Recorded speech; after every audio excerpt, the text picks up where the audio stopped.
Welcome to the Rick Helps Real Estate Show today. Today we're going to look at a very cold and chilly summer in the real estate business.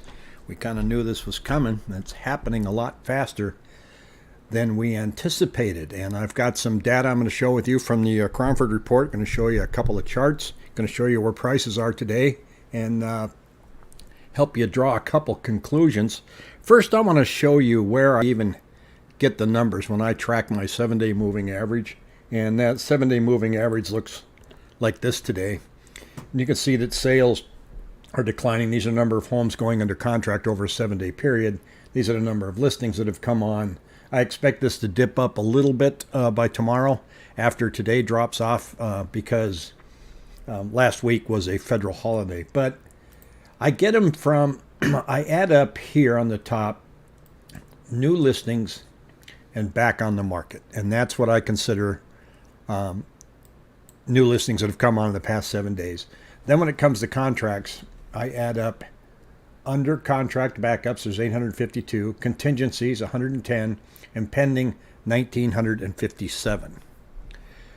Then I also track price changes, which there you can see is 4,175. And what I get out of this is a general sense of direction. How many listings are coming on, how many are going under contract, what's the difference between the two. And that is how you track sales in the Arizona real estate market. But here, take a look at these listings that have popped up.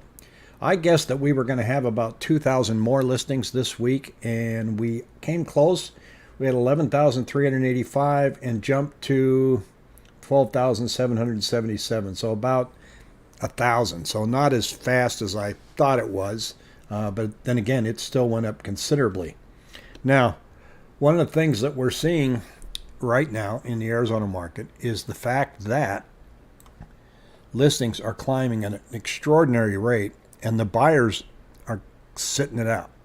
Now, the buyers are sitting it out simply because interest rates went up so fast, and couple that with the fact that our house prices have increased so much, a lot of people are in a situation that they just can't enter into the housing market. Now, I hear things and I get it. Oh gosh, interest rates are only 6% back in my day. Well, back in my day, that's a whole different animal. The prices were a lot cheaper. The difference between what you made and what you laid out for housing costs was much different. So it's very easy for people to get knocked out of this market. So what's going on? I'll try to read just a few spots on this, not all of it. But it's basically saying the last 2 months have been dismal for the greater Phoenix housing market, with demand falling sharply and supply growing at one of the fastest paces we have ever witnessed. Either trend would have been negative. With both coming together, we had a very difficult, chilly wind blowing through the market. There were just 1,558 accepted contracts during last week. Now, I don't know how they track accepted contracts. My number's higher. They're looking at something else, but the trend is still the same. It's down from 1,898 the week before and 2,274 during the same week, 2021. This makes it by far the least productive week in more than 2 years, if we exclude the week between Christmas and New Year, when most people are not signing contracts. It's even lower than the first COVID-19 wave in April 2020, and that's when they told us to stay home for a couple of weeks. So we're even lower than that. At the same time, more homes are being listed than any other time since 2011. The active listing count without a contract rose 12% last week. We saw a 10% increase the week before, so the rate of increase in supply is accelerating, not slowing. We have 1,464 more homes for buyers to choose from than 1 week ago. That's extraordinary. And 133% more homes were available last year. Now, here's something to understand the difference between this market and the last time things started going haywire. We are not seeing forced selling like we experienced during the foreclosure wave of 2007 to 2011. This is people electing to sell because they fear a fall in home prices. That fear is likely to be self-fulfilling. When so many attempt to make it to the exit door ahead of everyone else, people get hurt. The stampede for the exit is now large enough that it's certain to do significant damage to home values. We're going to take a look at that in a moment. We do not pretend to know how much prices will fall in numeric or percentage terms. but the latest data suggests it's already impossible for home prices to rise under the current market conditions. As people get more anxious to dispose of their housing assets, price cuts are growing in number and size. The very top and bottom of the market are least affected, but the mid-range, where the vast majority of transactions occur, is experiencing a heavy freeze. Remember how we said nobody rings a bell? Good morning, Harry. Well, we're ringing the bell. Nobody rings a bell at the top of the market and the bottom of the market. We're ringing the bell at the top of the market now. We're ringing it loudly. It's, buyers are like, I'm out. I just can't do it. Sellers are like, oh my gosh, the value is going to be going down like crazy. I got to get rid of my house. Now, if you have a legitimate reason that you need to sell your house, you're moving or you're getting another house, you have one built, by all means list it. If you're listing your house out of fear that it's going to go down, that may not be the best play, but that's up to you. Because fundamentally, we're not seeing foreclosures. We're not seeing any reason to run towards the door, except when you're sitting on all that equity, it's just really tempting. How do I capture this money, put it somewhere else for a while, and then get back in? And that's what you're seeing. You're seeing people just saying, oh man, I got to capture this equity. I'm going to put it over here. I'm going to wait for prices to deaccelerate. Then I'm going to get back in. Keto says, Rick, pending home sales have posted 6 straight sharp declines with a consensus drop of 2.5%, but it's increased instead of 0. Here's where average list prices are. You can see they're coming down, but keep in mind, look how much higher the average list price is than last year. That's a big thing. So it's not really prices have not fallen off the roof yet. This is pricing that shows you that people tried to get this again, but they can't. So the average list price is coming down. Here is the monthly average sales price per square foot. Now this chart is telling because you can see here's 3 weeks. We're $305 a square foot, 306, 306. So 3 weeks in a row, we have flatlined. So sales have gone up, prices have gone up, and now we're right here. But listing prices are coming down. So that is an indication that things are going to get pretty brutal. Now, one of the other things, the chart isn't an indication of that, but it's the acceleration of what we see happening. One of the things that he said here, he says, when a buyer's market and seller stampede occur at the same time, the market stalls in mid-flight. A price correction becomes inevitable. The Federal Reserve has stated that they want to see a reset in the housing market. It looks increasingly likely that their wish may come true. Now, that's very interesting because he said that last week, and yet interest rates dropped. So watching interest rates is going to be very interesting over the summer. But the other thing I want to point out here, and I want to go back to this chart. Good morning, Jackie. Seems micro market to me. As some areas I'm dealing with are seeing multiple, but not crazy. Of course, we're looking at $850 on an acre in Peoria. Agent has 4 offers in hand. There's still some brisk movement going out there. I mentioned over the weekend that Ahwatukee is still pretty hot, and parts of Gilbert, and as Jackie just alluded to, some of the high end up above 850, getting multiple offers. So the party's not over yet. So this is just an indication that things are going to get a little slim. Now, if you're looking at those thumbnails that say by summer, 30 to 40% drop in prices, here's what I want you to consider. In 3 weeks, we flatlined. Okay, so if we're going to drop 30 to 40% in summer, we're going to have to go from $306 a square foot down here to $233 a square foot in less than 3 weeks. It's not mathematically possible. It's not possible at all. You look at the run-up in prices that we've had since 2011. Do you expect us to drop from here to here in 3 weeks? The big summer crash. It would take a calamity unlike anything we've ever seen to see that kind of decline. Literally, banks would have to close. 1 or 2 cities in the United States would probably have to be blown up. I'm just making stuff up. But to have that kind of a decline in a matter of 3 weeks is just not possible. I mean, we're going up in inventory at the highest rate we've had in years. We're going down in sales at the highest rate we've ever had in years. And yet, 3 weeks from now, we're still not going to be at that 30% drop at the current rate. So just keeping that in mind. I noticed some listings in Ahwatukee raised prices. I don't think that's a wise move if you're looking to sell. I don't think raising prices is going to, people do it. Some people get away with it. I've always marveled at that when I see it on the MLS. As I alluded to just a couple minutes ago, here's where mortgage rates are. So I don't think they've refreshed from Friday yet, but 5.85%. Yeah, that's on June 24th. So they went from 6.2, 6.3 down to 5.8. That's a national average. So what does this tell you? Well, it tells you in Arizona that the buyers are on strike. They're just, in general terms, the middle end has said, no mas, I can't take it. I'm going to wait. Sellers are saying, ooh, all this equity I got, I should get some. Investors are saying, well, let's sell the units that are our least favorite. Let's unload some ones and take some profit, or move it as a 1031 exchange, get something better. But let's take the low-hanging fruit and let's get rid of it, because we're seeing a lot of that. New construction is saying, well, we got these spec homes. We haven't needed to list them on the MLS. Let's put them on now. And we're seeing a lot of that, a lot more than we have before. So that's adding to the inventory. Those homes were always out there, but they were never listed on the multiple listing service. So that's adding to the number, and it's creating anxiety for home sellers.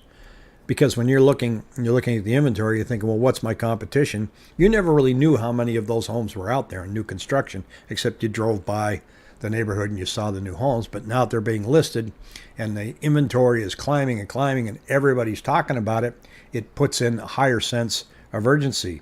As a side topic, I received a Saturday letter offer on the same number Zillow provided before Zillow ceased coverage in Arizona. Are you kidding me? Zillow's sending out offers now? They're going to be talking about them at the Harvard Business School years from now. They're going to be saying how they bought high and they sold low, and then they waited till prices started to level off, and then they started sending out offer letters again. I don't know who's sitting in a cubicle up there in Seattle making these decisions. No crash at 225 on a 30. I can rent my place out and make a month profit. Many others are in the same boat. It's going to be a very confusing and interesting summer. Signed October 21st, base price $480, $595 with upgrade, and now selling $540 after incentives. Closing date on August 16th. Do you think appraisal value would even go down what I have signed for? It's possible. But you signed for $595. It's possible. And if that's the case, they'll have to meet it. They won't have to meet it, but I don't think they're going to walk away from your contract. So that's one of the reasons that we're seeing more listings, is a lot of contracts just haven't been able to close for all kinds of different reasons. Part of it, people were asking too much for their house. No, they didn't put in an appraisal contingency. The appraisal came back. It's way low. Contract's dead because they couldn't negotiate a better price. Hi, Rick. I read the rate of change for the CMI slowed. Is that true? I haven't seen a decline in the CMI. I'll take a check right here and see what I can find out. I think, let's see. Why is it whenever I try to find it when I'm live, I just drag my feet? The CMI is down almost to 200, so it hasn't slowed. If you look at those numbers, I can't find it here real quick. If you look at those numbers and you see how many more listings we had this week than last week or the week before, and how sales have dropped off, that's not going to slow down the CMI. Maybe the CMI is lagging a week, but no, I don't see it. I think if you're thinking of selling, now you got to do the math and say, well, where am I going to go? Now, in 2006, I was in this same situation. I said, I don't like what I'm seeing, but I saw the loan products. My dad was a broker. We were talking about the silliness going on. Believe it or not, my sister worked for Wells Fargo, and she said her job was to give people loans that they knew couldn't pay them back, subprime. And you could get a loan if you didn't have a job. So you could just see all this. And you could see that we had 55 to 60,000 homes on the market, and people were buying 2 and 3 homes. I said, this is not sustainable. It's just not. So I sold my house, and then I rented. Now you're seeing people saying, well, I've got all this equity. The price acceleration is not sustainable because now we've got an affordability issue. And we have that affordability issue in the entire country, not just Arizona. So even people are saying, I'm getting out of Arizona. They go to Nashville, they find the same situation. Then you've really got to look at taxes if you're going to Texas. So people are looking and saying, I just don't want to lose that equity. I think I'm going to sell and I'll figure the rest out later. And that's going to happen more and more as we get through summer. Now, the big elephant in the room is when Jerome Powell says that housing needs a reset. What does he view as a reset? He's trying to tame inflation. The only bullet he's got is raising interest rates and putting a hurt on housing. He can't do anything about food and fuel. He can lower consumption. Credit cards go up, car payments go up. He can lower that, and that'll tamp down inflation. And there's indications, looking at the federal charts, that we may have peaked on inflation, but there's also people out there saying, watch out, June and July numbers are going to be awful. So we'll see what happens. Our builders still building at a high clip. They're trying to, but they still can't get their supplies. We do have a lot of permits out there. It's not an alarming number. But the builders are going to adjust way faster than the average homeowner. And I think you're going to see condos and townhome prices be the first ones to decline. So that's going to be an interesting one. That's just my theory. Now, if you do sell and you take all your equity and you put it in the bank, you might get 3%, 4%. Rent is stabilizing. We are seeing more rentals coming on the market at a pretty good clip, too. There are 2,722 active rental listings, up 15% in last month, 90% the same time last year. But keep in mind that last year, a lot of people that wanted to put their house up for rent didn't put them on the MLS. They didn't hire an agent to put the listing out there. So I'm not so sure what an impact that's going to be just because they're advertising more. But we are seeing some price decreases, and we are seeing an increase in vacancy rate on single-family homes. Paul Volcker raised the Fed rate to 20% and still only got inflation down to 4%. Yeah, Paul Volcker just killed everything. Just killed it.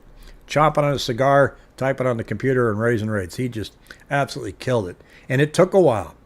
You don't get it done real quick. But at the same time, when you look at that price range of homes from 77 to 81, they only went down 10%.